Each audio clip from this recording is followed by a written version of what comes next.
BSc final का paper first, ठीक है।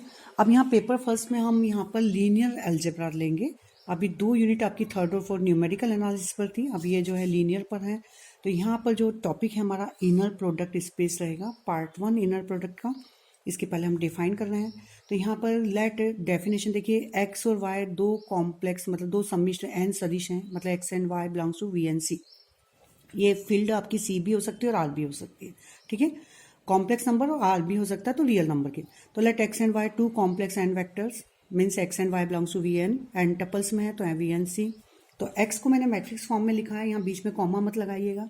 तो x means x one x two x n, row matrix है। Y equal to y one y two y n, row matrix n element. तो inner product of x y को define जो हम करते हैं वो होता है एक्स वाई स्टार।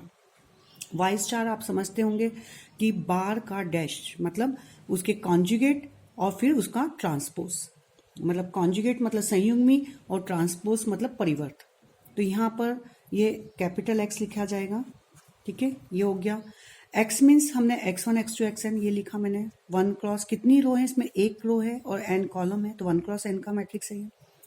वाई बार मतलब इसका बार मतलब इसके अंदर के हर एलिमेंट्स का बार मतलब उनका कॉन्जुगेट निकालेंगे। अगर नंबर रियल है तो देखिए, यदि कोई भी नंबर रियल है मीन्स 2, तो इसका बार वही का वही रहता है। और यदि मेरा नंबर कॉम्प्लेक्स है मतलब 2 प्लस आई है तो इसका बार कॉन्जुगेट हो जाएगा 2 माइनस आई। जो इमेजनरी पार्ट है उसी का साइन चेंज होता है।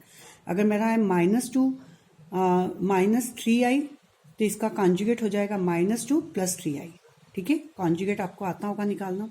तो जो भी अगर चूंकि मेरी फील्ड यहाँ पर सी है तो कॉम्प्लेक्स भी हो सकते हैं और रियल भी हो सकते हैं। रियल है तो उनका बार एज इट इज रहेगा, और यदि कॉम्प्लेक्स है तो जो इमेजनरी पार्ट है उसका ही केवल साइन चेंज होता है। तो ये इनका मैंने बार करा। फिर है डैश, डैश मतलब उनका ट्रांसपोज। तो रो जो मैट्रिक्स है वो कॉलम में चेंज हो जाएगी, तो ये इस तरह से आपका हो जाएगा। ये है वाई बार का डैश, क्लियर, ये हो गया।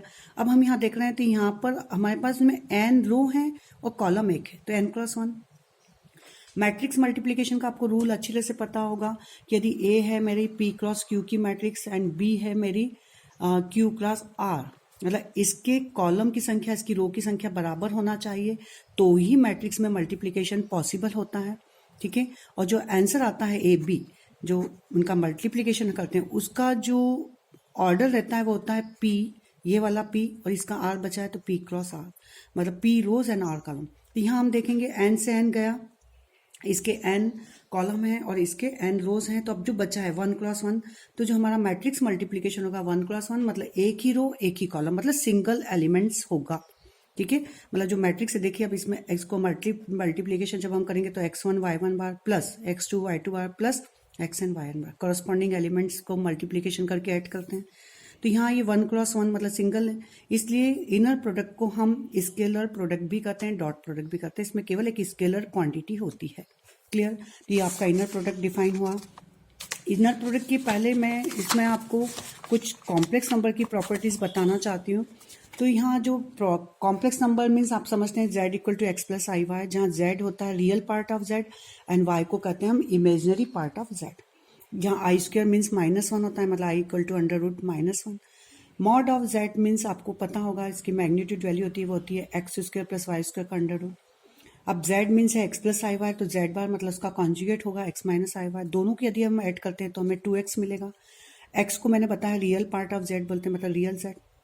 दोनों का डिफरेंस करेंगे तो 2i y मतलब 2i imaginary part of z, y को इमेजनरी z से डिनोट करते हैं।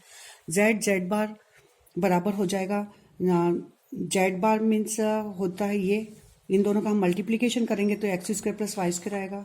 x² + y² को मैंने बताया कि मॉड ऑफ z रूट में होता है तो इसको मॉड ऑफ z²। तो यहाँ z bar means mod of z², ये यूज होंगे हमें प्रॉपर्टीज में या जो भी हम थ्योरम प्रूव करेंगे, इनको बहुत अच्छी तरह से देख लीजिए। z बार का बार मीन्स z होता है। यदि हमारे मॉड के अंदर z बार है तो मॉड z और मॉड z बार एक ही चीज है, क्योंकि कॉन्जुगेट का z bar means x minus i y, इसका भी मैं मॉड वैल्यू लूंगी तो क्या होगा x² + y² का अंडर रूट। और मॉड ऑफ z का भी यही था, तो z बार और z एंड z बार का मॉड वैल्यू सेम होती है। z1 और z2 दो कॉम्प्लेक्स नंबर है तो उनकी mod value always less than mod of z1 + mod of z2। Z1 plus Z2 का बार है तो ये Z1 बार Z2 बार, इसी तरह से Z1 Z2 का मल्टीप्लीकेशन बार है तो उसको भी हम सिंगल ऐसे सेपरेट करके लिखेंगे। इस चीज़ को बहुत ध्यान से देखिए, इसको मैंने प्रूफ भी करूंगी थ्योरम में, नहीं प्रूफ कर पाए तो आप डायरेक्ट भी लिख सकते हैं। दो कॉम्प्लेक्स नंबर है Z1 Z2 बार, मतलब Z1 Z2 पर बार है प्लस अब Z1 पर बार है और Z2 सिंगल है। क्लियर? दो कॉम्प्लेक्स नंबर एक पर बार एक पर नहीं, इसको यदि हम ऐड करते हैं तो ये जो वैल्यू होती है वो होती है 2 real part of Z1 Z2। कौन से कॉम्प्लेक्स नंबर यूज हो रहे हैं यहाँ? Z1 Z2, यहाँ बार बार नहीं आएगा, मतलब 2 रियल ऑफ Z1 Z2। जो इस तरह से हमने यहाँ करा था ये इस तरह से करा हुआ है। अब नेक्स्ट पार्ट में हम इसकी प्रॉपर्टीज को लेंगे। तो यहाँ पर देखिए एक क्वेश्चन दे रहे हैं, यहाँ पर आप ये ऑब्जेक्टिव में आ सकते हैं कि यदि x1 और x2 दो नंबर है हमें तो उनका आप इनर प्रोडक्ट बताइए। x1 दे रखा है 2 1 1, x2 2 1 2 दे रखा है सपोज, तो x1 x2 अभी इनर प्रोडक्ट हमने बताया था x1 x2 बार। चूंकि यहाँ नंबर रियल है तो x1 को तो हम ऐसे लिखेंगे row matrix 2 1 1, x2 star means बताया था बार का डैश, मतलब ये इसमें हो जाएगा कन्वर्ट, इन पर बार लगाया और 2 का बार भी 2 ही रहेगा, 1 का बार भी 1 और 2 का बार भी 2 ही है तो इसको 2 1 2 ही रहने देंगे।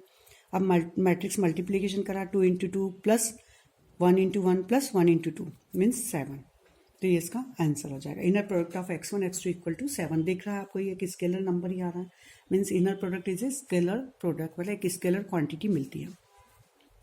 अब प्रॉपर्टीज ऑफ इनर प्रोडक्ट को हम देखें, ये आपको इनर प्रोडक्ट स्पेस में भी यूज होगा, इसको बहुत ध्यान से देखिए। इनर प्रोडक्ट ऑफ x मतलब कोई भी नंबर का उसी के साथ यदि हम इनर प्रोडक्ट करते हैं always greater than equal to 0, और ये वैल्यू 0 कब होती है? इनर प्रोडक्ट ऑफ x 0 जब है, इसका मतलब जो अंदर जो हमने वेक्टर यूज करा है वो 0 है। देखिए inner product of x definition को देखें, x स्टार, अभी हमें ये नहीं पता कि फील्ड कॉम्प्लेक्स है या रियल, तो इसका मल्टीप्लीकेशन हमने बताया था कि x1 y1 बार था, अब यहाँ y1 की जगह चूंकि उसी के साथ कर रहे हैं तो x1 बार प्लस x2 बार प्लस z डैश xn बार। अभी हमने देखा है कोई भी नंबर कॉम्प्लेक्स है तो z1 बार या z बार बराबर मॉड ऑफ z का स्क्वायर, तो ये हो जाएगा मॉड ऑफ x1 का square plus mod of x2 का स्क्वायर।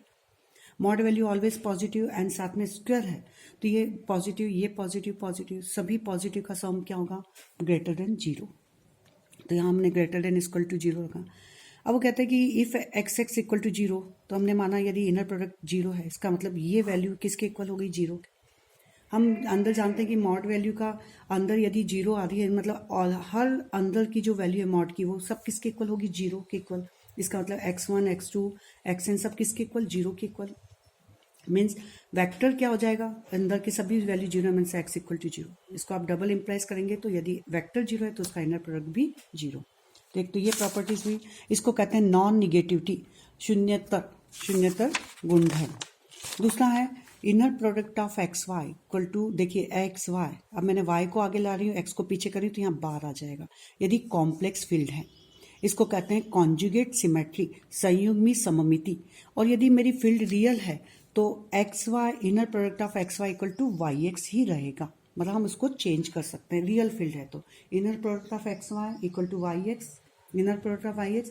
और यदि फील्ड मेरी कॉम्प्लेक्स है तो inner product of x y equal to y x, y को आगे ले आएंगे, एक्स को पीछे, पर बार लग जाएगा। इसको कैसे प्रूव करेंगे? इसको यहाँ से यहाँ प्रूफ करते समय हम भूल जाते क्या करना है, तो ध्यान रखिए इसको लेना।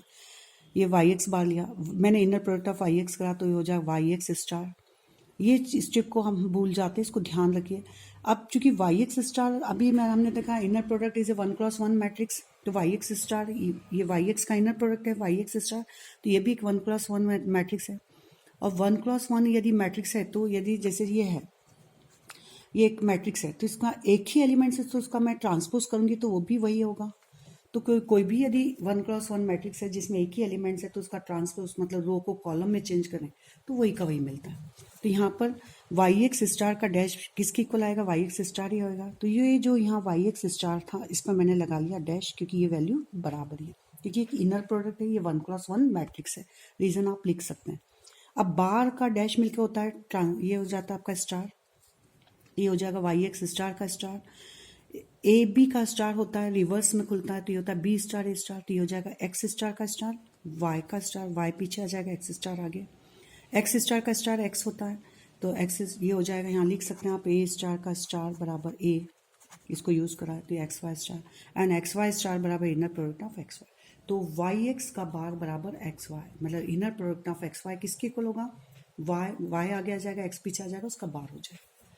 इस प्रॉपर्टी को कहते हैं कॉन्जुगेट सिमेट्री। पहले वाली प्रॉपर्टी थी वो थी नॉन निगेटिविटी, शून्यतर, यह है संयुग्मी सममिति। अब यह है लीनियरिटी। देखिए यहाँ पर x inner product of x y plus z, यहाँ वाई प्लस जेड दो वेक्टर का प्लस है, तो इसको मैं डायरेक्टली सॉल्व करके देख रही हूँ। सिंपल हम डिफाइन कर देंगे तो ये हो जाएगा inner product of x and y plus z का स्टार। वाई प्लस जेड के स्टार को खोला मैंने, y star plus z star, इसको मैंने सेपरेट कर दिया तो इनर ये x y star plus x y z star. X y star मतलब inner product of x y plus inner product of x z. तो इस तरह से हम देख सकते हैं कि जो वेक्टर आ गया तो उसका inner product of x y and plus inner product of x z, इसको लीनियरिटी कहते हैं। तो ये प्रॉपर्टी सेम इसी तरह से आप प्रूव कर सकते हैं inner product of a x y, मतलब ये स्केलर जो है वो आगे है तो सिंपल ए आगे आ जाएगा, जो स्केलर है वो आगे आएगा। और यदि आपका स्केलर यदि पीछे है तो बार के साथ आगे आता है। और यदि वो नंबर जो स्केलर है यदि वो रियल है तो बार का मीनिंगलेस, मतलब वो ए ही रहेगा। क्लियर।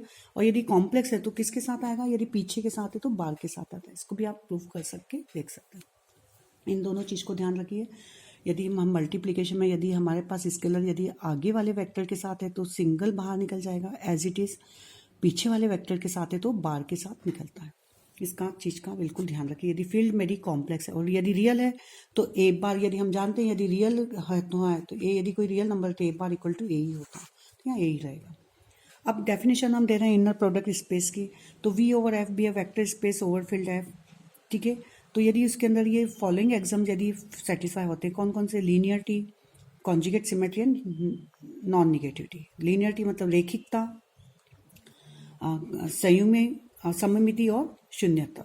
तो ये तीनों अगर होते हैं तो उसको कहता है इनर प्रोडक्ट स्पेस। मतलब a alpha plus b beta gamma equal to, अब ए और बी किसके साथ हैं, आगे वाले के साथ है, तो इसको हम लिखेंगे ए अल्फा गामा, ये बी स्केलर बाहर निकल जाएगा, बी बीटा गामा, इसको कहते हैं लीनियरिटी।